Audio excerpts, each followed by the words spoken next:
Chapter 17.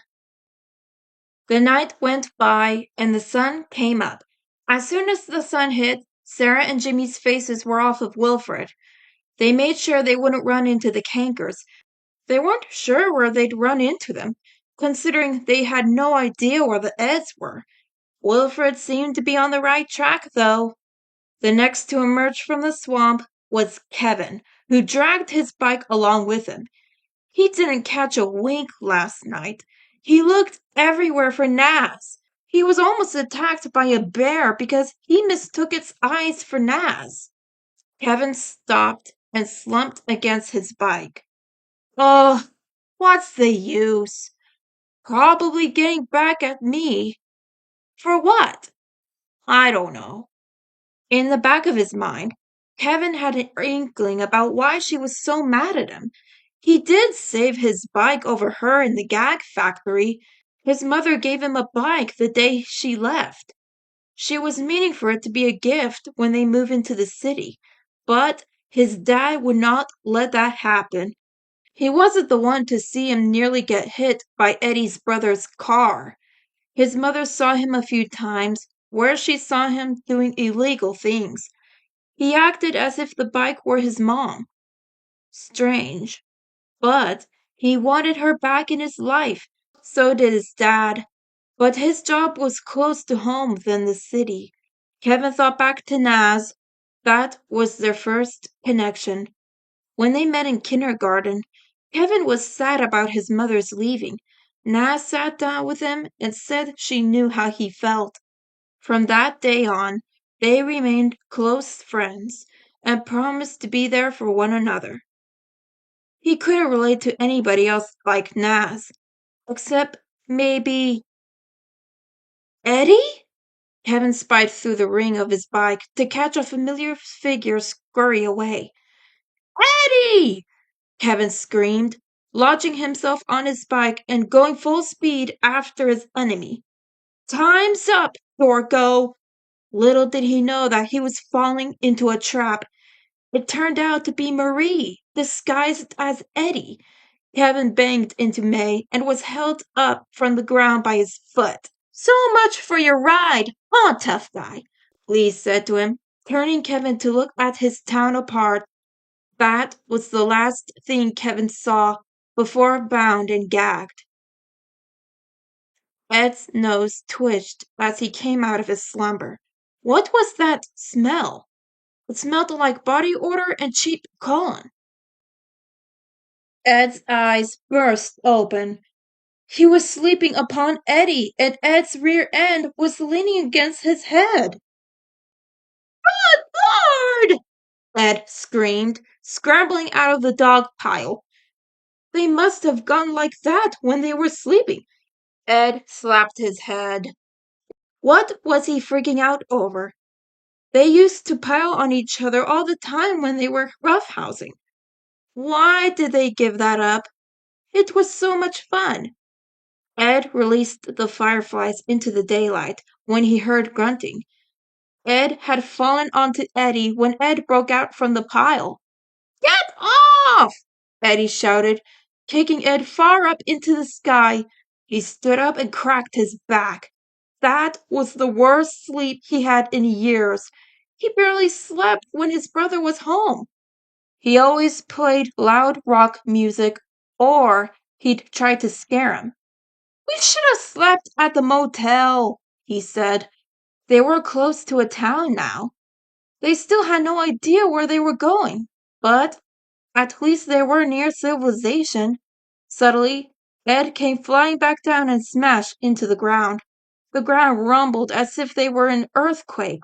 The piles of rocks around them lifted in the air and collapsed near the two boys. Yep, belly's empty, Ed said. Breakfast, Double D?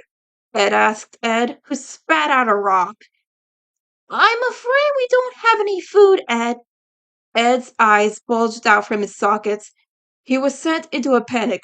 Food for Ed! Eat now! Ed hungry! Eddy belly sad! Ed exclaimed, pulling out a few of Eddy's hairs. Breakfast for Ed, Eddy! Breakfast? I'm in! Eddy called out. They ran off.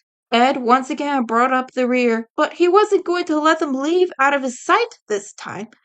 He screeched to a halt, or rather, in the air. Stop! Ed screamed, reaching out and grabbing Eddy's legs, who grabbed Ed's in the progress. The Eds went falling through the air.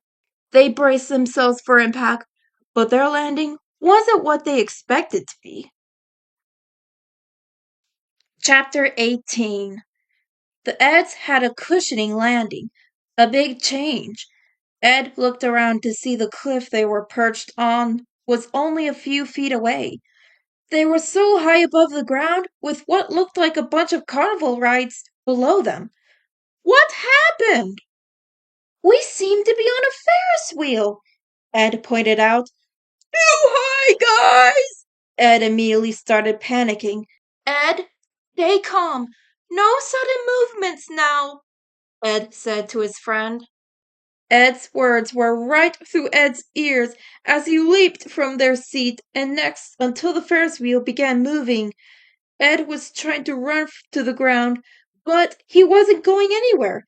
He made the Ferris wheel go spinning out of control until the Eds went flying through the air.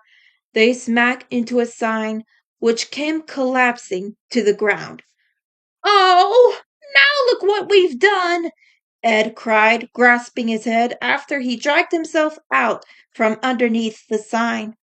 When will this day of malfunction and mishap, Huh? Ed looked closely at the sign. Mondo a go-go, it read. I'm really starting to hate slapstick, Eddy announced, noticing how his life was starting to become his theme. Breakfast, guys! Finders keepers!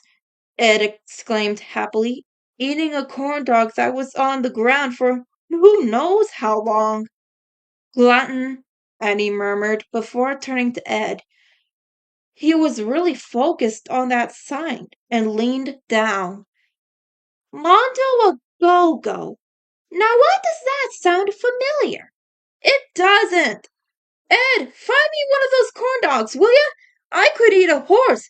Eddy was cut off when he noticed Ed rummaging his hand through his pocket. He snagged his wallet back when Ed took something out from it. Hey! Get your mitts off my wallet! Eddy! Look! Ed exclaimed, holding out the backside of Eddy's postcard. It was the same lettering and design. See how the billboard and the postcard your brother sent to you match? He must have sent it from this amusement park. It does? He did? Light grew in Eddy's eyes. We're here! Without thinking, Eddy grabbed his friends and started running around the park. The Eds split up and looked around. There were so many places he could be, if he really was here. Row! Keep looking! He's got to be around here somewhere, Eddy said, bouncing all over the place. He stopped.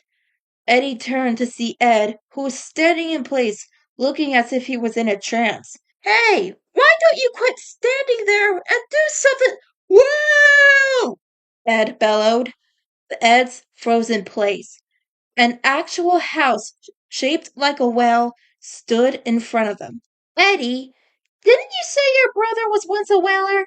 Ed asked. That's his place! That's gotta be his house! As Ed and Ed scrambled around, excited to meet their brother, Eddy almost felt sick to his stomach. This may actually be his brother's place. It was like him to reside in strange places. Eddy's legs started to walk toward the door, but his mind was telling him to run. It was his coincidence, once again getting in the way. It had been doing that this whole journey. Eddy stepped up and walked to the steps. He held up his fist, going to knock on the door. Super sweet! Our problems are over, boys! He was stopped, not by his coincidence, but by someone they never expected to see. Your queens in shining armors have arrived! May? Lee? Marie? Ed exclaimed in fear. How on earth did they get here? Had they been following them this whole time? We got your back, cutie pie. Mary capsized the wagon and spilled Kevin, Rolf, and Naz, who were tied up. Double D Ed boy? Rolf announced upon noticing Ed. It's the dorks, Kevin gasped. What are they doing here? What are you doing here? Eddy asked, trying to wrap his head around the questions as Lee tried to hug him. The Kankers weren't even part of the horrible scam that went awry. It was bizarre seeing the Kankers since they haven't seen them all summer. They were very different from the terrorizing girls they knew last summer. Taking care of our boyfriends? They were chasing you to beat you up, May said to Ed, who was trying to get away.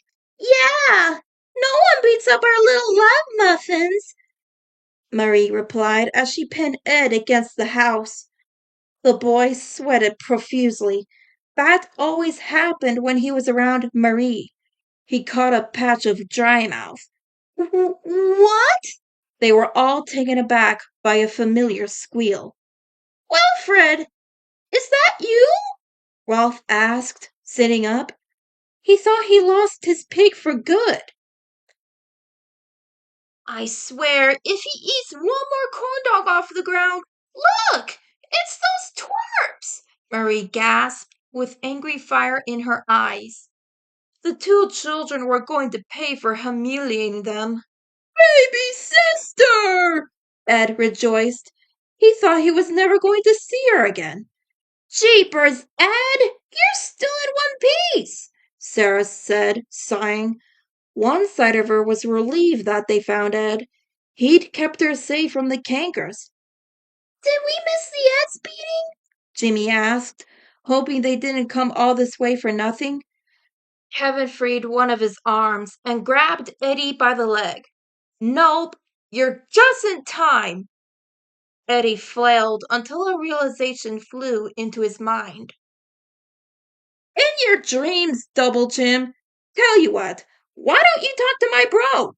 He lives here, you know, Eddy said, presenting the whale house in front of them.